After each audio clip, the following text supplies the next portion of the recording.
एक महिला को अकेला छोड़ना ठीक नहीं होगा और उसने उसे बाइक पर बैठने को कह दिया। जैसे ही वे रास्ते पर आगे बढ़े उसे एहसास हुआ कि कुछ गड़बड़ है। सारे ट्रक और गाड़ियां उसे अजीब नजरों से घूर रही थीं। कुछ लोग उसे इशारे कर रहे थे जैसे वह कुछ अहम बताना चाहते हो, लेकिन वह कुछ भी समझ नहीं पाया। उसे थोड़ा अजीब लगा लेकिन उसने इसे नज़रअंदाज कर दिया था। तभी एक ट्रक सामने आया जिसमें एक सरदार जी थे।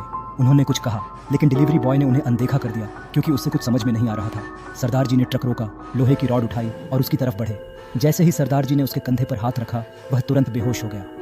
जब उसे होश आया तो वह अस्पताल में था और उसके कंधे में तेज दर्द हो रहा था। पूरी बांह पट्टी से लिपटी हुई थी। उसने सरदार जी से पूछा, क्या हुआ था?